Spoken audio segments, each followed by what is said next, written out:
of the donkey? Christopher, you tell me the name of the donkey. Leroy? Hello, Jean. Can you read all of this? To know Edward Seaga is to know the fascinating story of unflinching passion and powerful vision. Though born in the United States of America, he was bred in Jamaica. Not one to be confined, he made his bed in some of Kingston's most spurned inner cities, and the people there were family. I was part of the community, I was part of the family, I was part of everything that was going on. Edward Philip George Seaga was born May 28, 1930 in Boston, Massachusetts. His Jamaican parents, Erna and Philip Seaga, left the country within 4 months of his arrival when America began feeling the woes of the Great Depression. They settled down in Jamaica. At that time, the Caribbean country was going through her fair share of problems, among them a reduction in wages and a high unemployment rate. Young Seaga was a disciplined child, but never a conformist. He challenged the system. Seaga attended primary schools in Kingston and St. James before continuing his education at the Woolmer's High School for Boys in Kingston. It was there that his leadership skills were honed, so too his penchant for demanding excellence. It came from what the headmaster of Woolmer's, J.R. Bunting, said to me when I was being appointed as a prefect. He said, if you saw somebody doing something wrong, what would you do? I said, I would caution them. He said, if you saw them again, what would you do? I said, I'd give them a second caution. He said, never give a second warning. But I've not followed that explicitly, but it has been a background principle in terms of my demands upon performance. The far-reaching effects of World War II influenced the young lad who dreamed of becoming a nuclear physicist. I remember the bombs just going off in Japan and so on. And it fascinated me. And I sent abroad for a couple of books, which I could only interpret and read knowledgeably to a certain extent, because a lot of it was mathematics that I had never reached or done. And it fascinated me so much that that is what I wanted to go to Harvard to do. So back to Massachusetts he went, but the drudgery and rigors of medicine got the best of Seaga, and he fell back on natural talents. I discovered the social sciences, sociology, psychology, social anthropology, cultural anthropology, etc. And I decided I wanted to switch. And the reason was because, this you may call another trait, that gave me the opportunity to think from day one, because those subjects are not subjects that are written in stone the way the natural sciences are. Seaga graduated from Harvard University in 1952 with a bachelor's degree in social sciences.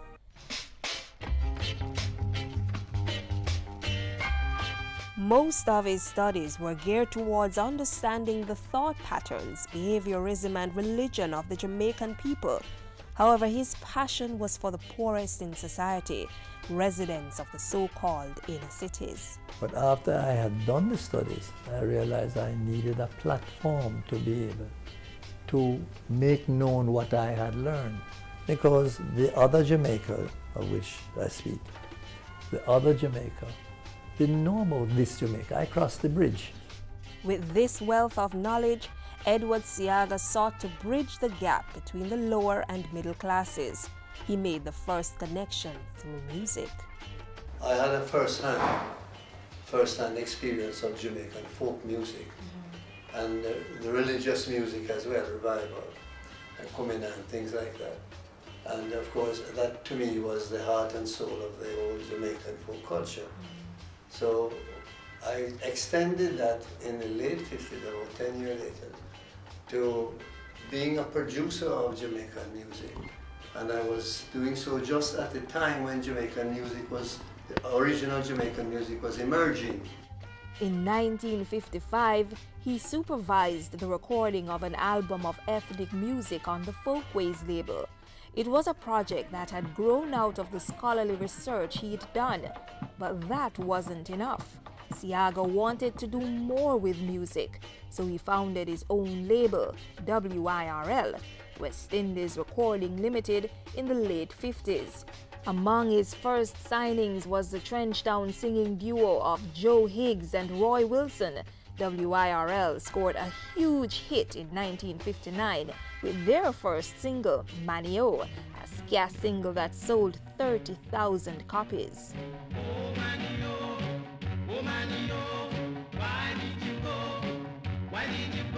That was the same time now that I was moving into politics more effectively.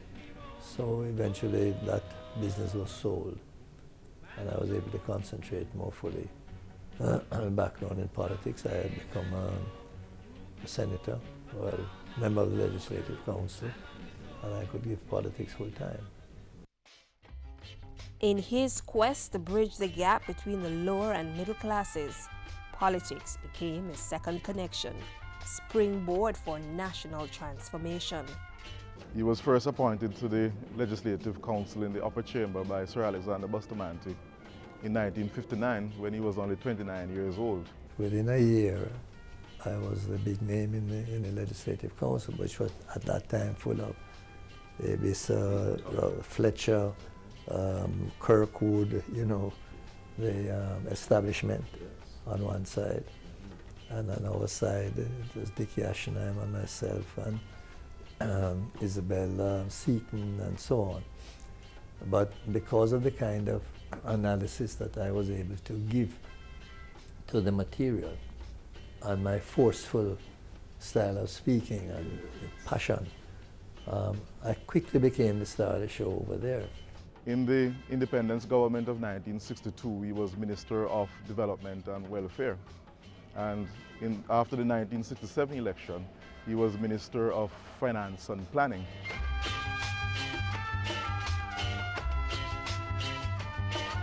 He held that portfolio as a member of the Jamaica Labour Party administration, while serving as Member of Parliament in Western Kingston, a seat he would hold for 40 consecutive years. In 1972, Seaga emerged as leader of the JLP, leading the party to victory in the 1980 general election. I remember driving across Kingston because we were enumerated in one constituency and had moved to live in another, and had to journey across town for casting our votes. In that year, we saw the highest voter turnout in the history of Jamaica and the largest margin of political victory by a political party since universal adult suffrage in 1944. So it was a very dramatic, ideologically driven election. The JLP won 51 of the 60 seats in the House of Representatives, a landslide victory over the People's National Party, the PNP. When we win, you couldn't expect our joy. Jump and make nice at the never done yet. Pero pa Wellington Street at Chakamola, make nice. 1980, a 50-year-old Edward Seaga took the oath of office on his way to Jamaica House as the country's 5th Prime Minister. Leadership came with its opportunities. I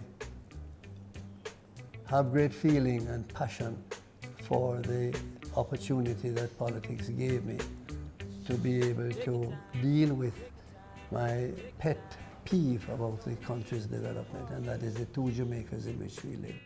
There were also challenges. The one that was the worst one for us was the recession that took place at the beginning of it hit Jamaica in 1982-83. But it was a massive recession. It was at that time considered the worst global recession since the Great Depression of 1929. And that signature has been replaced now by what has happened since 2008. But nonetheless, that really created havoc with the economy. And later, regrets. I know that we did a lot of good things, and they're there for the record. But at the same time, you expect that people will understand and appreciate those good things. And you don't have to talk too much about them. Well, that was wrong. I should have promoted the things that we did, not once, not twice. In Jamaica, everything has to be said 3 times before it is really absorbed and understood. Edward Seaga served as Prime Minister of Jamaica until 1989, when his party lost the general election to the PNP. By 1989, the political opponents of Edward Seaga had ideologically repositioned, and after 2 cycles, Jamaicans felt that it was time for another change.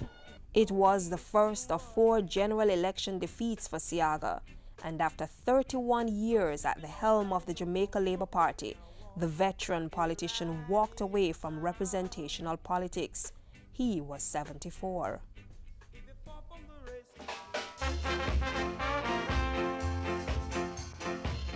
During the course of his life, Edward Seaga made a profound impact on contemporary Jamaica. This multifaceted, multi-talented pragmatist had established various institutions in the tourism, cultural, political, and financial sectors. Starting from as early as 1961 with Things Jamaican. The Jamaica Festival movement is a Seaga creation. The repatriation of Marcus Garvey and his appointment as first national hero was a Seaga undertaking as well. There are more recent institutions like the Heart Trust, which was created under his prime ministership. The Urban Development Corporation, UDC, Jamaica Stock Exchange, and Jamaica Unit Trust were also established by Edward Seaga. He also saw to the creation of the Jamaica Mortgage Bank, Students' Loan Bureau, National Development Bank, Agricultural Credit Bank, Jamaica National Investment Promotion Limited, now JAMPRO, and the Exim Bank.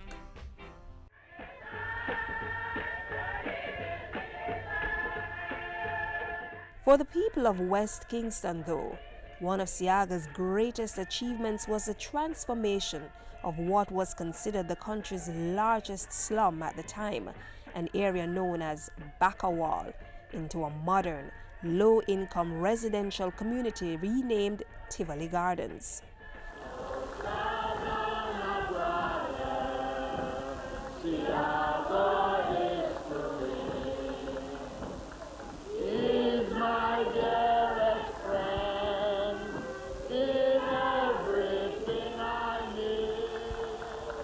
And after more than 30 years, the residents still sing his praises. It was very nice, man. Good better. May I tell you, man. Send you to school, any complaint you go to it. Him help you, never turn you down. And all them way there. And assist you in every nook and cranny and anything. Your money, you see. So I say, what happen? So we are going something, we buy a little drink, huh? And him give and all them things. Then when sometime him come and him sit down and you run your little joke with him, crack him little joke for him, was very polite and nice. Because little things can give me as big a moments of joy as the big things. I like to do things that can help people to develop. Because when you help people to develop, you're helping the country to develop. At the local and international levels, the Most Honorable Edward Philip George Seaga received several prestigious awards and honorary degrees. Among them, several Doctor of Law degrees from international universities between 1981 and 1987, United Nations Environmental Leadership Award, Dr. Martin Luther King Humanitarian Award, and the Gleaner's Man of the Year Award for 1980 and 1981.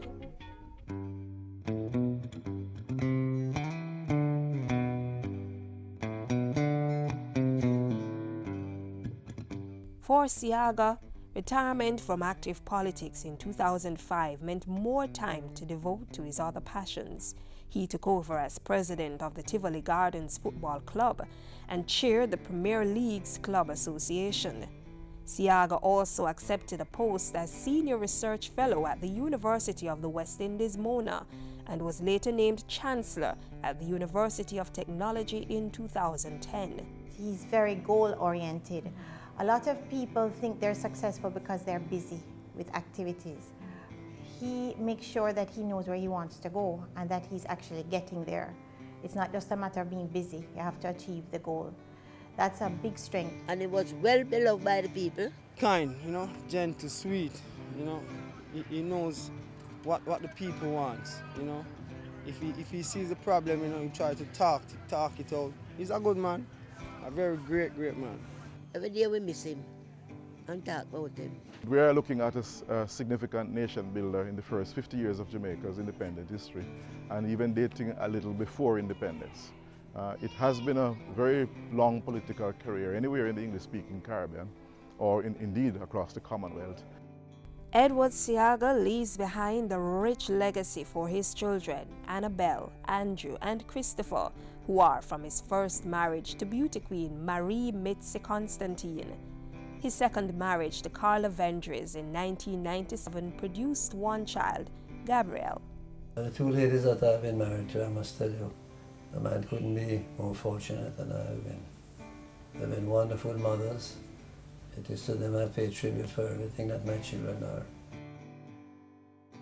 And history will pay tribute to Edward Seaga, the scholar, cultural icon, statesman, nation builder.